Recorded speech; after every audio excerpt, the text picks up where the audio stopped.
ಶ್ರೀ ಭಾಷಾ LSRW ಫೌಂಡೇಶನ್ಗೆ ಸ್ವಾಗತ. ಎಲ್ಲರಿಗೂ ನಮಸ್ಕಾರ. Day 3 speak boldly speak daily. ಏನ್ರಿ, ಹೇಗೆ ಮಾತಾಡಬೇಕು? ಧೈರ್ಯದಿಂದ ಮಾತಾಡಬೇಕು ಮತ್ತೆ ಪ್ರತಿನಿತ್ಯ ಮಾತಾಡಬೇಕು. हर दिन प्रैक्टिस आपको हेजिटेशन और सेल्फ हेजिटेशन से हेजिटेशन दूर करता है और सेल्फ कॉन्फिडेंस को के तरफ आपको ले जाता है. तो आज का एक नया कदम, तीसरे दिन का. सो आज का क्या है वर्ड? ಇವತ್ತಿನ ದಿನ ಏನೈತ್ರಿ? Word of the day confident. Adjective Hindi ಆತ್ಮವಿಶ್ವಾಸ. Meaning being sure of yourself, your ability. Confident ಅಂದ್ರೆ ಏನ್ರಿ? ನೀವು ನಿಮ್ಮ ಅಬಿಲಿಟಿ, ನೀವು ಕಾನ್ಫಿಡೆಂಟ್. ಬಿ ಶೋರ್ 100% ನಿಮ್ಗೆ ಗೊತ್ತಿರೋದು. ನಿಮ್ಗೆ ಆತ್ಮವಿಶ್ವಾಸ ರೀ. Being sure of your self, ಆತ್ಮವಿಶ್ವಾಸ. ಯಾರ ಆತ್ಮವಿಶ್ವಾಸದಿಂದ ಮಾತನಾಡ್ತಾರೋ ಅವರು ಅತಿ ಸುಂದರ ಅನಿಸುತ್ತೆ ರೀ, ಒಳ್ಳೇದು ಅನಿಸುತ್ತೆ. ಮತ್ತೆ ಯಾರು ಆತ್ಮವಿಶ್ವಾಸದಿಂದ ಕೆಲಸ ಮಾಡ್ತಾರೋ ಸಕ್ಸಸ್ ಕೂಡ ಆಗುತ್ತೆ ರೀ. ಯಾರು ಹೇಳೋದಿರ ಸಂಬಂಧ ಕೆಲಸ ಮಾಡೋದಕ್ಕಿಂತ ನಿಮ್ಮ ಆತ್ಮಸಾಕ್ಷಿಯಾಗಿ ಯಾರು ಕೆಲಸ ಮಾಡ್ತಾರೋ ಅವ್ರಿಗೆ ಬೇಗ ಸಕ್ಸಸ್ ಸಿಗತ್ತೆ. So confident, being sure of yourself, your ability. Example, she is confident when she speak English. ಅವಳು ಕಾನ್ಫಿಡೆಂಟ್ ಆಗಿ ಯಾವಾಗ ಮಾತಾಡ್ತಾಳ. ಸಿ ಕಾನ್ಫಿಡೆಂಟ್ ವೆನ್ ಶಿ, ಯಾವಾಗ ಅವಳು ಇಂಗ್ಲಿಷ್ ಮಾತಾಡ್ತಾಳಲ್ಲ ಅವಾಗ ಆಕಿ ಕಾನ್ಫಿಡೆಂಟ್ ಆಗಿ ಇರ್ತಾಳ. Daily speaking practice makes you more confident. ಪ್ರತಿನಿತ್ಯ ಪ್ರಾಕ್ಟೀಸ್ ಮಾಡೋದ್ರಿಂದ ನೀವು ಕಾನ್ಫಿಡೆಂಟ್ ಆಗ್ತೀರಿ. ನೋಡ್ರಿ, ಗ್ರಾಮರ್ ಟಿಪ್ಸ್ ಏನ್ರಿ? Common mistake alert. Can could will should ಬಂದಾಗ ಅಲ್ಲಿ ಬೇಸ್ ಫಾರ್ಮ್ ಹೆಂಗಿರುತ್ತೆ? ಸೇಮ್ ಇರುತ್ತೆ. ಅಲ್ಲಿ ಎಸ್ ಹಚ್ಬಾರ್ದು. ನಾವು ಮೊದಲೇ ದಿವಸದಾಗ ಏನ್ ಹೇಳಿದ್ದೆ ರೀ? ಫಸ್ಟ್ ಡೇ ಗ್ರಾಮರ್ ಟಿಪ್ಸ್ ಕೊಟ್ಟಾಗ ಏನ್ ಹೇಳಿದ್ದೆ ನಿಮ್ಗೆ? ಹಿ ಸಿ ಇಟ್ ಬಂದಾಗ ಅಲ್ಲಿ ಇಎಸ್ ಬರುತ್ತೆ ಅಂತ ಬಂದಿದೆ. ಅಲ್ಲಿ is, he is goes, he goes, C goes, it goes, ಈ ರೀತಿ ಇದ್ದಾಗ ಗೋಸ್ ಅಂತ ಬರುತ್ತೆ ಅಂತ ಹೇಳಿದೆ. ಇಲ್ಲಿ ಕ್ಯಾನ್ ಅಂತ ಬಂದಿದೆ. ಮೂರನೇ ದಿವಸದ ಏನ್ರಿ tips? Can, could, will, should ಅಂತಿದ್ದಾಗ ಇಲ್ಲಿ ಎಸ್ ಪ್ರತ್ಯಯ ಹಚ್ಚಂಗಿಲ್ಲ. ಇದೇನಿರುತ್ತೆ ರೀ? ಹಾಗೆ ಮೊದಲಿನ ಫಾರ್ಮ್ ದಲ್ಲೇನೆ ಇರುತ್ತೆ. ಬೇಸ್ ಫಾರ್ಮ್ ಅದಲ್ಲ ಮೊದಲಿನ ತರ ಇರುತ್ತೆ. Mini practice complete this. I will confident when I speak English. जब जवाब में लिखो और 3 बार बोल के दिखो. बोलो. ಇದೇನ್ರಿ? When I feel confident when I speak in English. ನೀವು ಕೂಡ ಅದನ್ನ 3 ಸಲ ಹೇಳಬೇಕು. Daily conversation booster. ನೋಡ್ರಿ, use this line. I am becoming more confident in English every day. ನಾನು ಪ್ರತಿನಿತ್ಯ ಇಂಗ್ಲಿಷ್ ಅನ್ನ ಪ್ರಾಕ್ಟೀಸ್ ಮಾಡೋದ್ರಿಂದ ನನಗೆ ಮತ್ತಷ್ಟು ಆತ್ಮವಿಶ್ವಾಸ ಹೆಚ್ಚುತ್ತದೆ. ನೋಡ್ರಿ, ಮೋಟಿವೇಶನ್ ಏನ್ರಿ? Confidence become from doing the things you once afraid.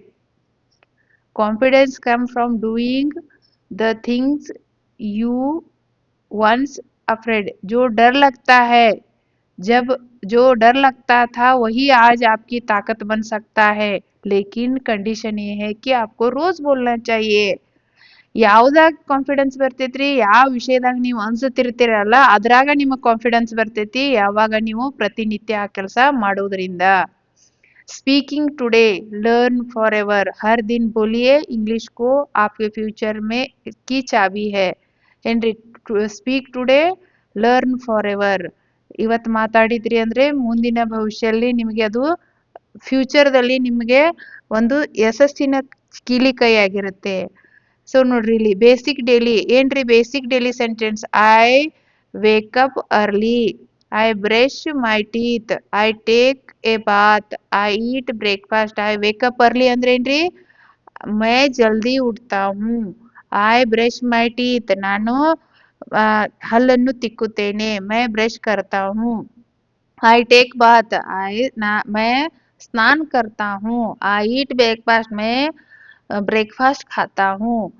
I start my work, मैं अपना काम शुरू कर देता हूँ. I am at home, ನಾನು ಎಲ್ಲಿದ್ದೀನಿ? ಮನೆಯಲ್ಲಿದ್ದೀನಿ. मैं घर पे हूँ. I am busy now, ನಾನು ಬಿಸಿ ಇದ್ದೀನಿ. ಫೋನ್ಯಾಗ ಹೇಳ್ತಿರಲ್ಲ, ನಾ ಬಿಸಿ ಇದ್ದೀನಿ ತಗೋ. So I am busy now. So I am free now, ನಾನೀಗ ಫ್ರೀ ಇದ್ದೀನಿ, ಹೇಳು ಏನಿದ್ರೆ ಹೆಲ್ಪ್ ಮಾಡ್ತೀನಿ. ಇಲ್ಲ ನಾನು ಫ್ರೀ ಇಲ್ಲ, ನಾನು ಏನಿದ್ದೀನಿ? ಬಿಸಿ ಇದ್ದೀನಿ. I am tired, ನನಗೆ ಭಾಳ ಏನಾಗಿದೆನಾ ಬಳಲಿಕೆ ಆಗಿದೆ. ಐ ಆಮ್ ಟೈರ್ಡ್, मैं बहुत थका हूँ, मैं घर पे हूँ, मैं बहुत बिजी हूँ, मैं फ्री हूँ, मैं टायर्ड हूँ, आई एम हैप्पी, मैं ಖುಷ್ ಹೂँ, मैं ಸಂತೋಷ್ ಹೂँ, मैं ಹ್ಯಾಪಿ ಹೂँ ಅಂದಂಗ. ಹಾ, ಸೊ ಇವೇನ್ರಿ ಇವ್ ಸೆಂಟೆನ್ಸ್ ಕೂಡ ನೀವೇನ್ ಮಾಡ್ಬೇಕು, ಪ್ರಾಕ್ಟೀಸ್ ಮಾಡ್ಬೇಕು. ಯಾಕಂದ್ರೆ ಇದೇ ರೀತಿ ನೀವು ಸೆಂಟೆನ್ಸ್ ಫಾರ್ಮೇಶನ್ ಕಲಿಬೇಕು, ಡೈಲಿ ಬೇಸ್ ಇದೆ ಇದು. ಹೌದಾ? ಸೊ ಈಗ ನೆಕ್ಸ್ಟ್ ನೋಡ್ರಿ, ಅನುಶಾಸನ್ ಬಾಲಕ್. ಏನ್ರಿ ಇದು? ಅನುಶಾಸನ್ ಬಾಲಕ್. ಮೊದ್ಲ ಇಂಗ್ಲಿಷ್ ನೋಡೋಣ. ಇಲ್ಲಿ ನೋಡ್ರಿ, ದ ಡಿಸಿಪ್ಲಿನ್ಡ್ ಬಾಯ್. ಹಿಂದಿದಲ್ಲಿ ಏನಾಗ್ತೈತ್ರಿ? ಅನುಶಾಸನ್ ಬಾಯ್ ಆಕೇತಿ. ಅನುಶಾಸನ್ ಲಡ್ಕಾ. Ravi woke up early every day. ನೋಡ್ರಿ, ಅಲ್ಲೇ ನಿಮ್ಗೆ ನನ್ನ ಡೈಲಿ ಸೆಂಟೆನ್ಸ್ ಅಲ್ಲಿ ಏನ್ ಹೇಳಿದ್ದೆ? ಇಲ್ಲಿ ವೇಕ್ ಅಂತ ಹೇಳಿದ್ದೆ. ಇದು verb the first form. Verb ಅಂದ್ರೆ ಏನ್ರಿ? ಕ್ರಿಯಾಪದ. ಬ್ರಷ್ ಅಂದ್ರೂ ಕ್ರಿಯಾಪದ, ಟೇಕ್ ಅಂದ್ರೂ ಕ್ರಿಯಾಪದ, ಈಟ್ ಅಂದ್ರೂ ಕ್ರಿಯಾಪದ, ಸ್ಟಾರ್ಟ್. ಆ ಸೊ ಇವೆಲ್ಲ ಮೇನ್ ಇವ್ರಿ ಏನ್ರಿ? Wake, brush, take, eat, start ಇವೇನ ಏನ್ರಿ? ಕ್ರಿಯಾಪದಗಳು. ಇವೆಲ್ಲ helping am am am at busy. Am ಏನದಾವ್ರಿ? ಮೇನ್ ಸಹಾಯಕ, ಮೂಲ ಕ್ರಿಯಾಪದಗಳು ಇವು ಸಹಾಯಕ ಕ್ರಿಯಾಪದಗಳು. ಇಲ್ಲಿ ನೋಡ್ರಿ ಏನ್ ಹೇಳ್ತಾರ್ರಿ? ರವಿ ಓಕ್ ಅಪ್ ಅರ್ಲಿ ಇಂದ ಅರ್ಲಿ ಎವ್ರಿ ಡೇ. रवि ಏನ್ ಮಾಡ್ತಿದ್ರಿ? रवि क्या करता था? रोज जल्दी उठता था. he went go. ಇದು V2 ರೀ. ಇದು V2, ಇದು V2. V2 ದಾಗ್ರಿ he go went gone. he went to school on time. ಏನ್ ಮಾಡ್ತಿದ್ದ? ಸರಿಯಾದ ಸಮಯಕ್ಕೆ ಸ್ಕಾಲಿಗೆ ಹೋಗ್ತಾ ಇದ್ದ. रवि जल्दी उठता था हर रोज और वो सही टाइम पे स्कूल को जाता था. He studied regularly and did his homework. Studied V1 V2 V3. V1 V2 V3 ಅಂದ್ರೆ ಏನ್ರಿ ಮೇಡಮ್? ಕ್ರಿಯಾಪದದಲ್ಲಿ 3 ಪ್ರಕಾರಗಳಿರ್ತಾವ. ವರ್ಬ್ ಅಂದ್ರೆ ಕ್ರಿಯಾಪದ. ಕ್ರಿಯಾಪದದಲ್ಲಿ 3: ಸ್ಟಡಿ ಅಧ್ಯಯನ, ಈ ಕನ್ನಡದಲ್ಲಿ ನಾವ್ ಹೇಗೆ ಹೇಳ್ತೀವ್ರಿ? ಮಾಡುವನು, ಮಾಡುತ್ತಿದ್ದಾನೆ, ಮಾಡಿದ್ದಾನೆ. ಹಾಗೆ V1 V2 V3. ಹೌದಾ? ಹೋಗುವನು, ಹೋಗುತ್ತಿದ್ದಾನೆ, ಹೋಗಿದ್ದಾನೆ. ಹಾಗೆ ಗೋ ವೆಂಟ್ ಗೋನ್. ಹೌದಾ? ಹಾಗೆ ಇಲ್ಲೇನ್ರಿ? he studied regularly and did his homework. do did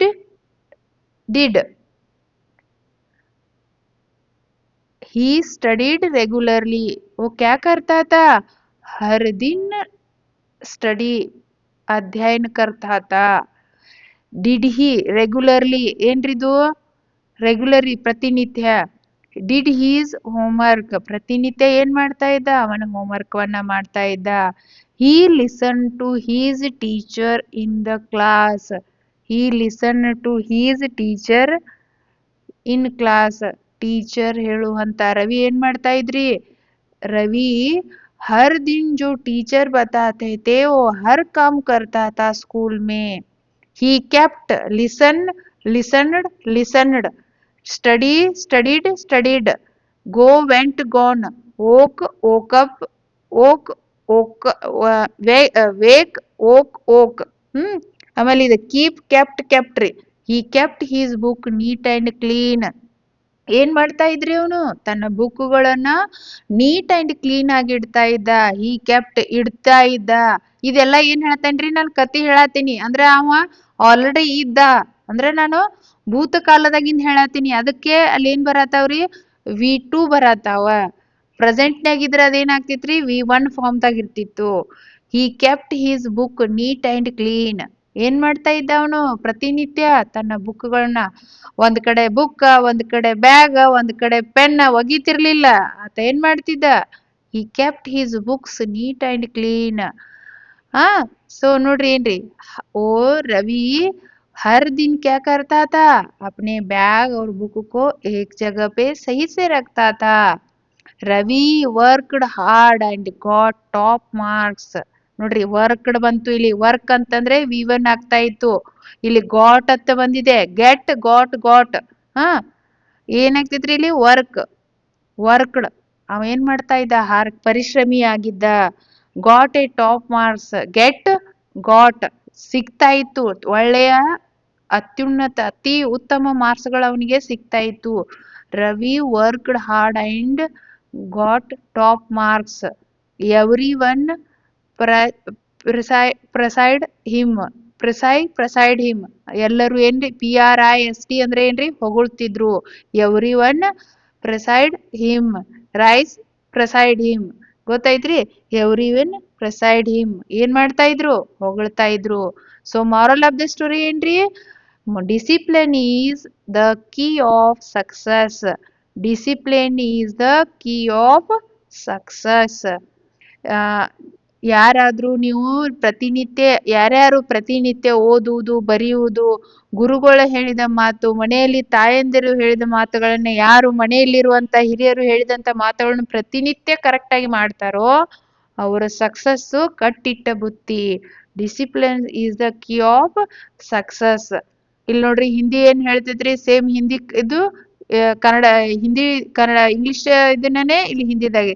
ಅನುಶಾಸಿತ್, discipline ಅಂದ್ರೆ ಹಿಂದಿ ವರ್ಡ್ ಏನ್ರಿ, ಅನುಶಾಸಿತ್ ಬಾಲಕ್, ಬಾಯ್.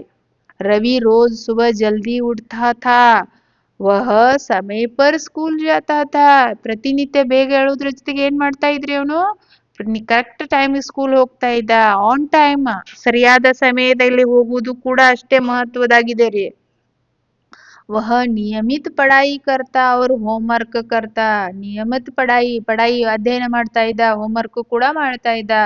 वह कक्षा में अपने ಶಿಕ್ಷಕ್ ಕಿ ಬಾತ್ ಧ್ಯಾನ್ ಸೆ ಸುನ್ತಾ. ಶಾಲೆಯಲ್ಲಿ ಗುರುಗಳು ಹೇಳಿದ ಮಾತನ್ನ ಅತಿ ಧ್ಯಾನಪೂರ್ವಕವಾಗಿ ಕೇಳಿಸ್ಕೊಳ್ತಾ ಇದ್ದ. ವಹ ಅಪ್ನಿ ಕಿತಾಬ್ ಸಾಪ್ ಅವ್ರ ಸುವ್ಯವನಿತ್ ರಕ್ತಾ ತಾ, ಅಂದ್ರೆ ವ್ಯವಸ್ಥಿತ ಇಡ್ತಾ ಇದ್ದ. रवि ने मेहनत की और अच्छे अंक पाए. रवि ने मेहनत की और अच्छे अंक पाए. सभी ने उसकी प्रशंसा की. सभी ने उसकी प्रशंसा की. ನೋಡ್ರಿ, ಅನುಶಾಸನ ಹಿ ಸಫಲತಾ ಕಾ ಕುಂಜಿ ಹೈ. ಏನಾಗ್ತೈತ್ರಿ ಈ ಕಥೆಯಿಂದ ನಾವ್ ಏನ್ ತಿಳ್ತೀವಿ, ಅನುಶಾಸನ, ಡಿಸಿಪ್ಲೈನ್ ಏನ್ ಮಾಡ್ತೈತ್ರಿ ನಿಮಗೆ ಯಶಸ್ಸನ್ನು ತಂದು ಕೊಡುತ್ತೆ. ಅನುಶಾಸನ ಹಿ ಸಫಲತಾ ಕಿ ಕುಂಜಿ ಹೈ. ಸೊ ಐ ಹೋಪ್ ನಿಮಗೆ ಈ ಕತೆ ಮತ್ತು ವರ್ಡ್ಸ್ಗಳು ಅರ್ಥ ಆಗಿದಾವಂತ ತಿಳ್ಕೊತೀನಿ. ಇವುಗಳನ್ನ ಬರೆದು ಪ್ರಾಕ್ಟೀಸ್ ಮಾಡಿ, ಆ ಮನೆಯಲ್ಲಿರುವ ನಿಮ್ಮ ತಂದೆ ತಾಯಿಗಳಿಗೆ, ಹಿರಿಯರಿಗೆ ಹೇಳ್ರಿ. ಕ್ಲಾಸ್ ರೂಮ್ದಲ್ಲಿ ಕ್ಲಾಸ್ ಟೀಚರ್ಗೂ ಕೂಡ ಹೇಳ್ರಿ, ನಾನೊಂದು ಸ್ಟೋರಿ ಹೇಳ್ತೀನಿ ಅಂತ. ಟೀಚರ್ ಕೂಡ ಖುಷಿ ಆಗ್ತಾರ, ಮನೆಯಲ್ಲಿರೋರು ಕೂಡ ಖುಷಿ ಆಗ್ತಾರ. ಸೊ ನಿಮ್ ಜೊತೆಗೆ ನಿಮ್ ಇಂಗ್ಲಿಷ್ ಕೂಡ ಇಂಪ್ರೂವ್ಮೆಂಟ್ ಆಗತ್ತೆ. ಸೊ ಐ ಹೋಪ್ ನೀವೆಲ್ರೂ ಇದನ್ನ ಮಾಡ್ತೀರಾ ಅಂತ ತಿಳ್ಕೊಳ್ತಾ ಧನ್ಯವಾದಗಳು.